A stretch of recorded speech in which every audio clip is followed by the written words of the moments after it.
نحمده ونصلي على رسول الكريم ونشهد أن لا إله إلا الله وحده لا شريك له ونشهد أن محمدا عبده ورسوله ربي اشرح لي صدري ويسر لي أمري واحلل عقدة من لساني يفقهوا قولي.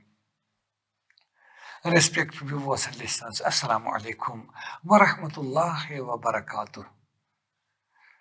In continuation of our Quranic understanding program, today we shall try to learn a few more verses from chapter number 3, that's Aali-Imran, starting from verse number 92. Verse number 92, chapter Aali-Imran, that's chapter 3 of Quran. A'udhu billahi minash shaitanir rajim. Bismillahir rahmanir rahim. In the name of Allah, the most compassionate, the most merciful. Lan tanalul birra. Never can you attain any level of piety or righteousness hatta tunfiqu, unless you spend mimma tuhibun, out of that you love and you like. Wama tunfiqu min shay'in, and whatever you spend, fa inna Allah bi alim, be sure that Allah has its knowledge. Kullu ta'am, all kinds of foodstuff, kana hilla li bani Israel, was lawful for children of Israel. Illa, except ma harama Israel ala nafsi, what Israel or Jacob made unlawful to his own self. Min qabli an tunazala Torah, before the revelation of Torah. Kul, O messenger, tell them, Fatu bi Torah, come on, bring your Torah, fatluha, read it. In kuntum sadiqin, if you are truthful. Faman iftara ala Allahi kadhiba. And now remember, whoever invents lies about Allah. Min ba'di dhalik, even after that. فَأُولَٰئِكَ هُمُ الظَّالِمُونَ, they are, and they alone are the wrongdoers. Kul, tell them, O messenger, Sadaq Allah, Allah has spoken the truth. فَاتَّبِعُوا مِلَّةَ Ibrahim, so follow the path or religion of Abraham, Hanifa, who was always inclined towards truth. وَمَا كَانَ مِنَ الْمُشْرِكِينَ, he was not of those who used to associate partners with God. إِنَّ أَوَّلَ بَيْتٍ وُدِيَ لِلنَّاسِ, indeed, the first house ever built for people, that is for the worship of one God, لَلَّذِي بِبَكَّةَ, Bakka, that is the house which is in Bakka, that's Makkah. Mubarak, blessed. وَهُدًى لِلْعَالَمِينَ, and the source of guidance for all the people of the world. فِيهِ آيَاتٌ بَيِّنَاتٌ, in it, that's house of God, Kaaba, there are signs, clear signs. Maqam Ibrahim, like the station of Abraham. وَمَنْ دَخَلَهُ, whosoever enters it, kana amina, he will find himself in peace and security. وَلِلَّهِ, and simply for Allah, ala nas, is incumbent upon people, hijr, by pilgrimage of this house. Man istata'a ilayhi sabila, who can afford it, or who has means to reach that house. وَمَنْ كَفَرَ, but who rejects it, فَإِنَّ اللَّهَ غَنِيٌّ عَنِ الْعَالَمِينَ, then certainly Allah is free of any want in this world. He doesn't need anybody in this world. Qul, O messenger, say, Ya Ahl Kitab, O people of the book, لِمَ تَكْفُرُونَ بِآيَاتِ اللَّهِ, why do you reject the message of Allah? وَاللَّهُ شَهِيدٌ عَلَى مَا تَعْمَلُونَ, whereas Allah knows what you are doing. Qul, O messenger, say, Ya Ahl Kitab, O people of the book, لِمَ تَصُدُّونَ عَنْ سَبِيلِ اللَّهِ, why do you avert, or why do you obstruct others unsibila, from the path of Allah? Man amana, those who believe, tabgunha iwaja, just seeking crookedness or deviance in that. Wantum shuhada, whereas you are witness. Wamallahu bi ghafilin amma ta'malun, then Allah is not unaware of what you do. Sadaqallahul azim. This verse is from chapter Aali-Imran, verse number 92. The first verse conveys a special message, very important message. Lan tanalul birra, never can you attain any level of piety or righteousness hatta tunfiqu, unless you spend. That means spending, I told you time and again, mere spending means spending for a good cause, spending for the seeking pleasure of Allah, spending on welfare works, whether collective works, or helping poor, needy, destitutes, orphans, and others who are in need. Tunfiku means for a good cause. Never shall attain any level of righteousness unless you spend out of that mimma to what you love and like. So immediately comes it idea. I hope you remember just a few days back once we were studying the chapter Al-Baqarah. There we found a verse, that verse you can connect with it. Oh believers, once you have to spend in the path, in the way of Allah, for good cause, for needy, poor, orphans, widows, destitutes, and whatever, so spend out of good things, best things which are available with you. Not worn out and torn out things. The Quran says, that means once we have to give some charities, helping some, give whatever is best. You dress you like, first one, donate some dress. You should donate the dress for a poor, which you would like for your own self, not which is of no use to. You reject it, you dislike it, and then give to in the cause of it. It is as if you are giving it to God. So how come? For your own self best are the best. For Allah, the results are rejected and torn out and worn out things. How is it possible? That's what Quran says. Don't choose defective and substandard things once it comes to charity, out of your cupboards, out of your wallets. Don't choose torn out, worn out, and defective things. See the Quran, how that was explained there when we're studying Al-Baqarah. If the same things are given to you as gifts, would you accept it? Never would you accept it. Except if you are at all accepted, it will be with very heavy heart. That means you will not like it, you will feel insulted. How come? I'm being given gift by somebody, my friend.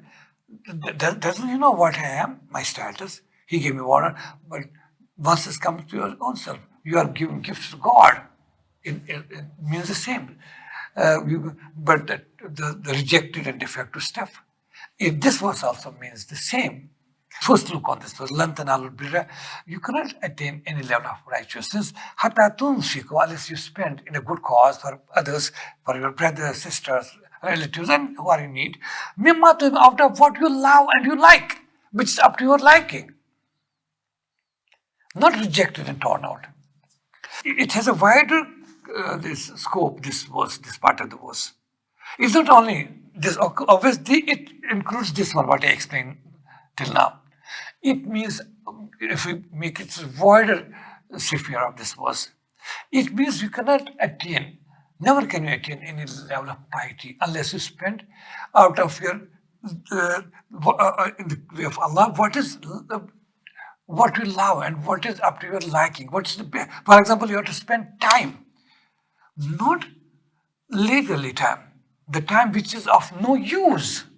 I have seen people, you see them, we belong to the same community, even if they are inclined towards religion. The best time they give to their earnings, to their employment, to their business transactions, to their families, to their relative other things. And what time is left with them, they speak with a high tone. That, no, this is my routine. When I go to bed, I cannot sleep unless I have a copy of some religious book and start reading it. I say, how come? This is mockery. That means you are giving the time for Islam, for your faith, the time which is of no use to you. And you are giving the best time to other activities. That's not acceptable. You have to give the best time. Similarly, best talent, best mental capabilities. We use our minds to pass through examination, to go for competitive exams, to choose our business, the business which we would like to have for us or our children. We use all our mental capabilities. And for Quran, for religion, no time. And even if it is, it's that's of no use. Similarly, it means best time. That's youth. You cannot attain any level of piety unless you spend the way of Allah, that's in your lifetime. The best time, that's youthful age. In everyday life, a true believer, pious and righteous, gives for his faith, which he spends in the way of God, way of Allah, the best time off is in day. Best mental activities, mental capabilities. And best things when it comes to helping others. So this was, as give you just an outline. You can now you understand how wide this verse is, how its scope, how much wide. وَلَن تَنَالُوا الْبِرَّ. Never can you attain any level of righteousness حَتَّى تُنْفِقُوا, unless you spend. That means a good cause, مِمَّا تُحِبُّونَ, out of that which you love, which you like. Not you dislike, you hate, which is of no use to you. No. وَمَا تُنْفِقُوا مِنْ شَيْءٍ. And remember, whatever you spend, anything you spend, فَإِنَّ اللَّهَ بِهِ عَلِيمٌ. Surely Allah knows it. You will not go, it will not go unnoticed. And you shall not go unrewarded, whatever you do, even if it's a small good act.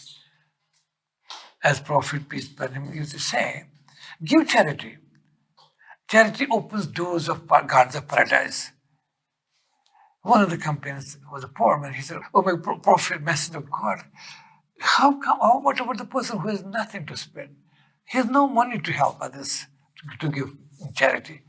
Prophet smiled, said, "No, my brother, don't you worry. It's not that big amount. Even if you have the capacity to give just one date palm, that's charity enough. Door of garden will be opened for you. If you have only that much capacity, financial capacity." Poor man said, request again, "Oh, Master of God, even if somebody might not possess even that date palm." Prophet said, smiling, "Don't you worry. If you feed your family, thinking that this is a responsibility assigned to me by my Lord God, so even that will be counted in charity." Then Prophet went on to say, charity is not only that what you spend in cash or kind. If you remove a pebble or a stone from the roadside, lest it may harm some person in the dark. In the present time, we say, if you fix a lamp somewhere in a dark lane, it may make walking of other people comfortable. That's also charity. Then Prophet went on to say, greeting your brother with a smile. This is also charity. So that's scope highlighted by Quran and explained by Prophet, not just explained in words, that's hadith, but practiced by Prophet, and he did it in his lifetime. That's why his life is uswa hasana, the best role model for humankind. Then next was kullu ta'ami kana hillal li bani Israel. All kind of food stuff, eating stuff was lawful, hillal li bani, for children of Israel. Illa ma harama Israel ala nafsi, except what Israel. Israel is another name for Prophet Yaqub, Prophet Jacob. Except what he did, ma harama Israel ala nafsi, what Jacob made unlawful to himself. Min qabli an tunzala Torah, before the revelation of the Torah. This was, as I have tried to understand it. It has many dimensions. One thing is exactly what I talked about just now. That, when Prophet Muhammad, peace be upon him, explained the details of his faith, like what is halal, what is haram, what is lawful, what is unlawful. Out of them was something that's camel milk, and camel meat. That's lawful. Muslims eat it. There's no problem because Prophet, God allowed it. These people would point fingers. The people of the book are that Jews especially. How come you say we belong to the same line? Because they don't eat this camel or don't use camel milk. They say it's not just unlawful. This verse says that's not true. All things what we have made lawful, they were lawful to children of Israel in the realm of Abraham and Isaac and Jacob and Joseph and Jacob, everything. Except due to some reason, it is said in historical records that Jacob, he was suffering from some specific disease, which made him to abstain or keep himself away from eating camel meat or use it as milk. But that didn't make it unlawful. He didn't eat it. That didn't make it law. Allah, Quran says, all the foods were halal li Bani Israel, lawful for children of Israel, illa ma harama Israel ala nafsi, except what Israel, that is Jacob, made unlawful to him due to personal reasons. That cannot make anything unlawful, because this is a very sensitive matter. We know in our Muslims today, there are some people among Muslim Ummah, especially in this part of the world, on certain occasions they don't eat meat. They are asked why? Why don't you? They said because the specific saint, he didn't eat meat, so we too should not eat meat on at least his birthday or death anniversary. This is mockery. It's not true. Halal and haram is with Allah, with God and with prophets. No power on earth can alter that law. Neither law of inheritance nor law of, this lawful and unlawful law. It is not, even prophets cannot change, it's divine.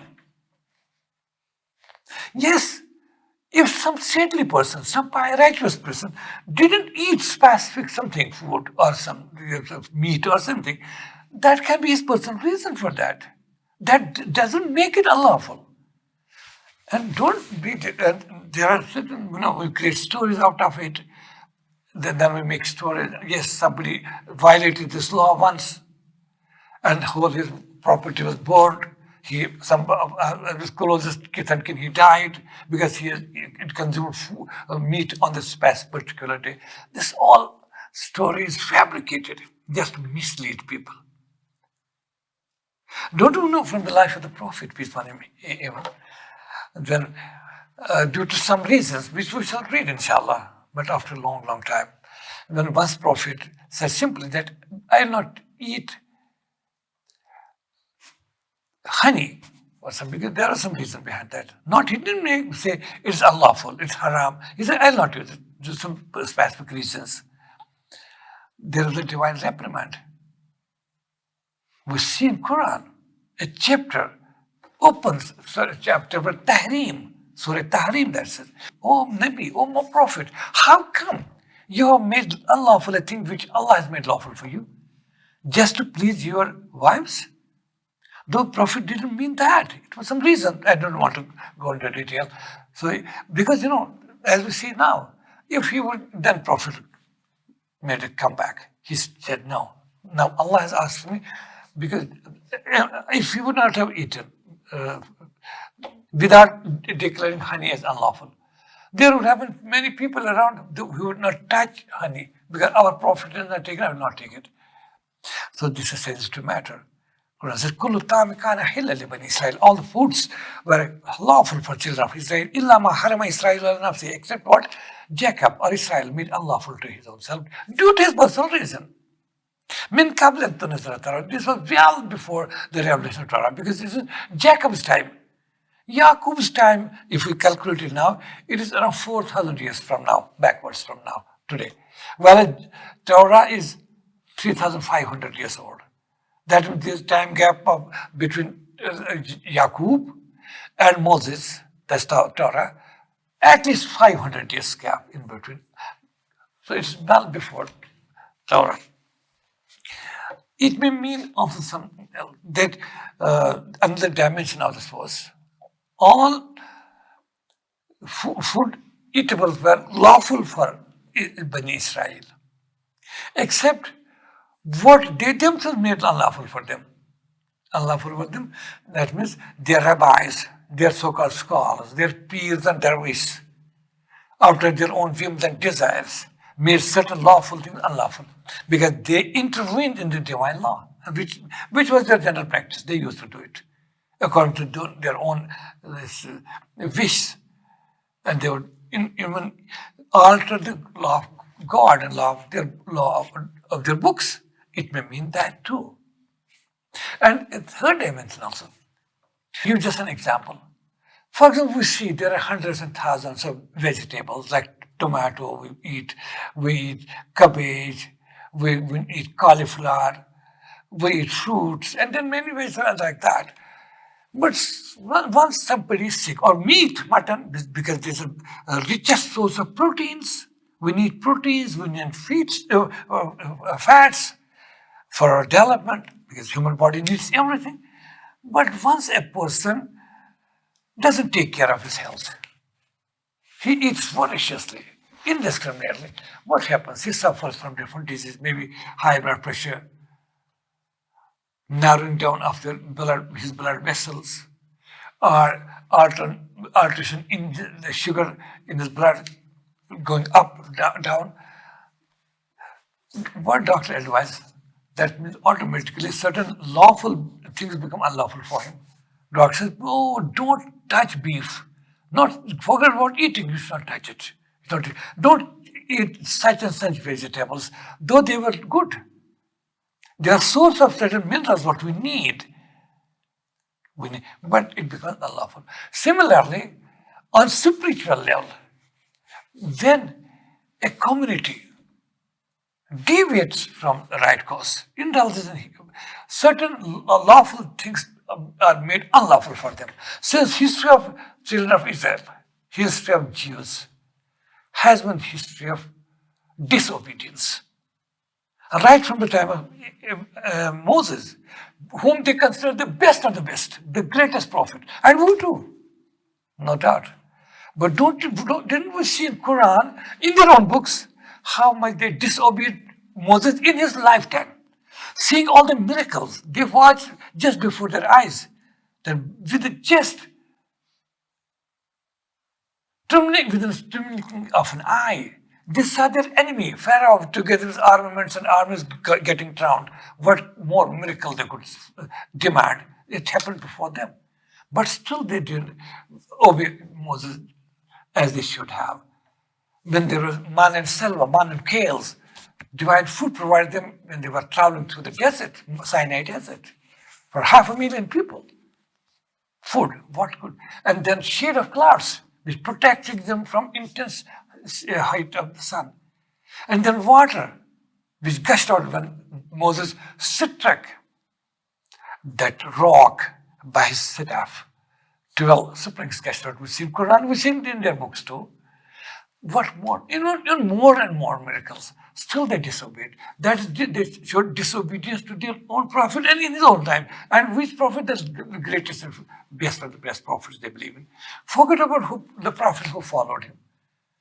They made them targets. That's what disobedience. And that when you disobey, that the way if you disobey the doctor's prescription, his do's and don'ts, he makes certain lawful things unlawful for you. Otherwise you'll suffer. Same way, when it happens in moral level and spiritual level, certain unlawful things become unlawful. It can be third dimension of this verse. All the food stuff was lawful for children of Israel, except what Israel made unlawful for his own self. Or what their rabbis made unlawful, or what was made unlawful for them due to their own disobedience and faithlessness.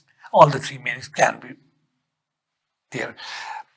Well, before the revelation of Torah, it is Kul Fatu bi Torah, tell them, bring Torah, Fatluha, read.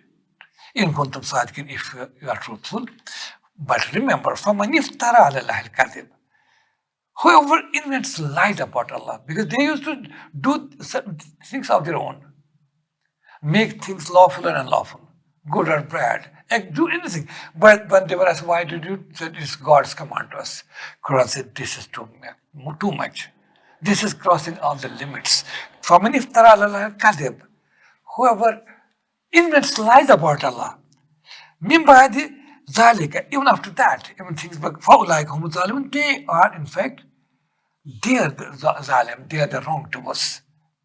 Kul, O messenger, tell them, Sadaq Allah, Allah has now spoken the truth, made everything clear.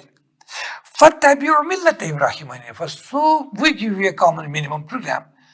Follow you, as we are following, فَاتَّبِعُوا مِلَّةَ إِبْرَاهِيمَ, follow the path of Abraham, religion of Abraham, the religion of monotheism, religion of inclination to God, devotion to Allah, submitting to Him. Only that was the religion of Abraham. Cool. Tell them, Sadaq Allah, Allah has spoken the truth. فَاتَّبِعُوا مِلَّةَ Ibrahim. So follow the path and religion of Abraham, Hanifa, who was always inclined towards truth. Unconditional surrender before God. وَمَا كَانَ مِنَ الْمُشْرِكِينَ. He was not of the politics. He was not of those who used to associate partners with God. Now comes another point, very important point. In the Awala Baitim Wudiyal Nas, indeed, the first house ever built for Linas, for people.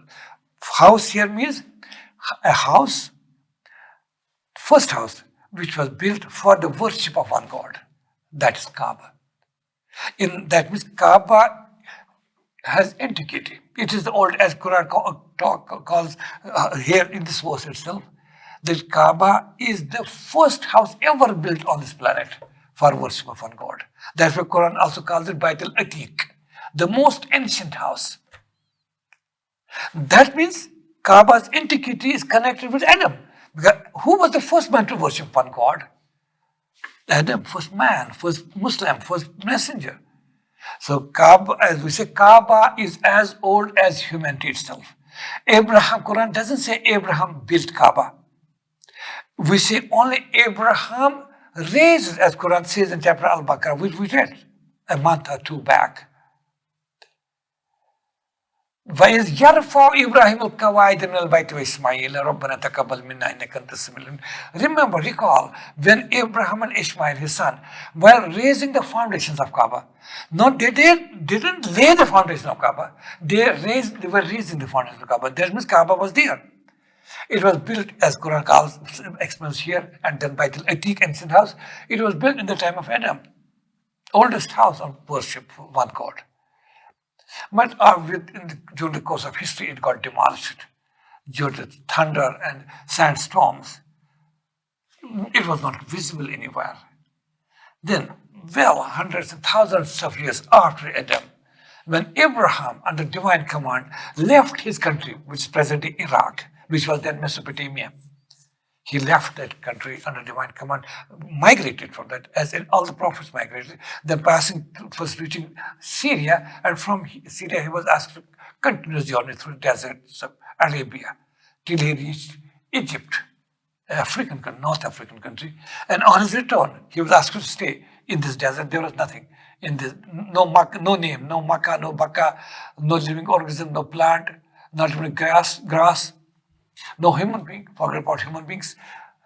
We know how he asked his young wife, second wife, Hajra, to stay there with her newborn infant. That's Ishmael. And we know then, on the second or third visit, Abraham was asked to now build this Kaaba here. He was told, we see in detail in Hadith, that Abraham came, the angel Gabriel, and he identified the place. That Abraham, this is the place where the house for the worship of one God was built in the first instance. And Abraham started digging, and there were foundations underneath. And he was asked to rebuild it, and he rebuilt it. That means we should be clear about it. Abraham didn't build.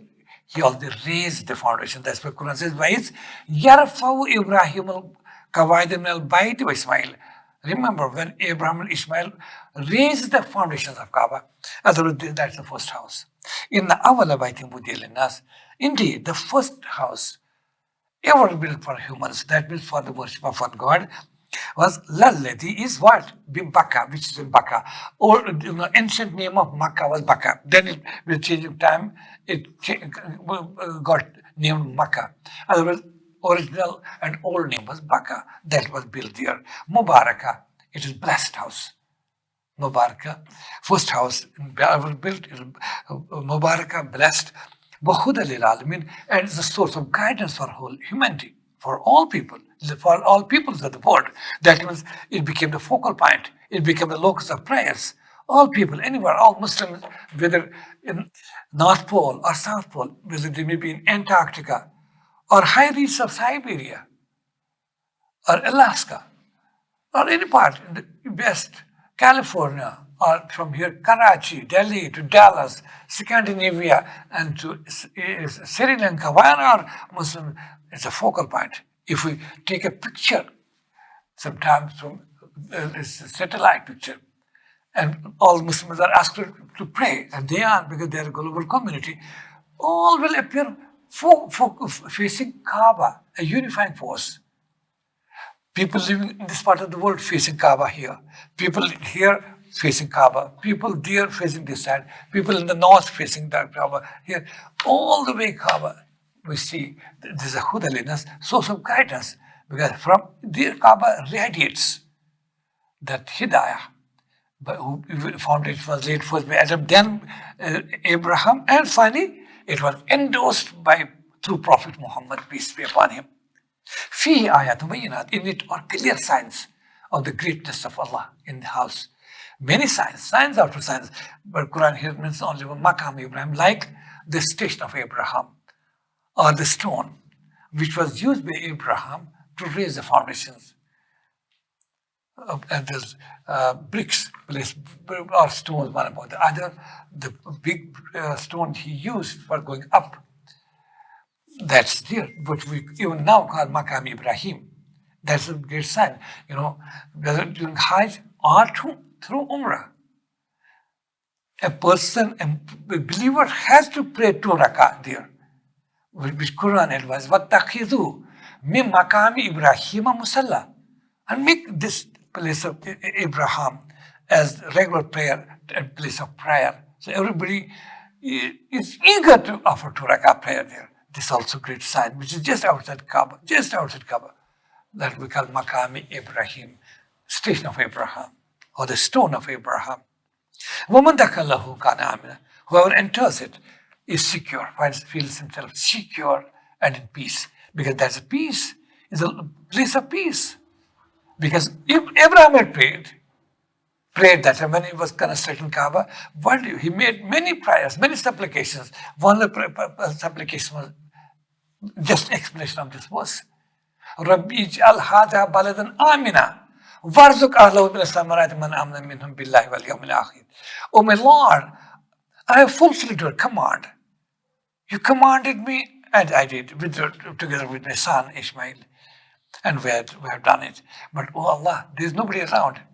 You make this place. Whereas Ibrahim Rabbi ij'al hadha baladan amina, you make this place a place of peace. Peace first, because people are going to come. Should be peaceful atmosphere. So Allah declared this place of peace. You cannot take even revenge from your enemies.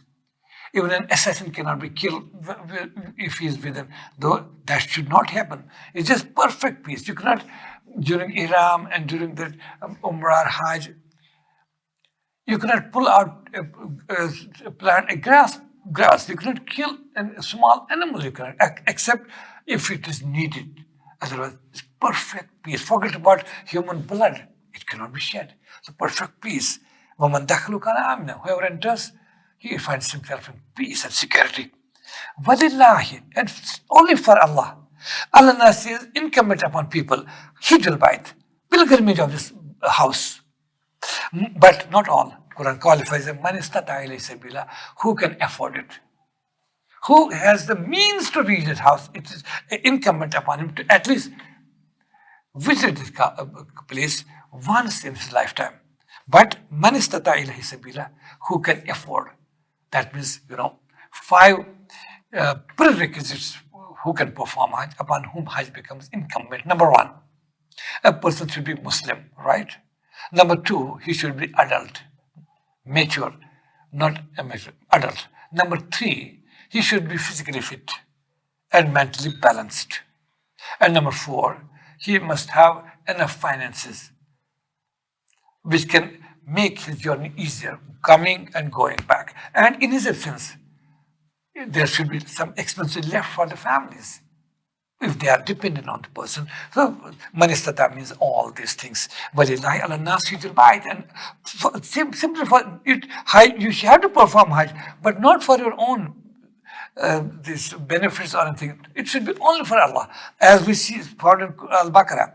وَأَتِمُّ الْحَجَّ وَالْأُمْرَةَ لِلَّهِ, you complete your Hajj and Umrah only for the sake of Allah, to seek His pleasure, to seek His approval, to follow His command, not for any personal gain.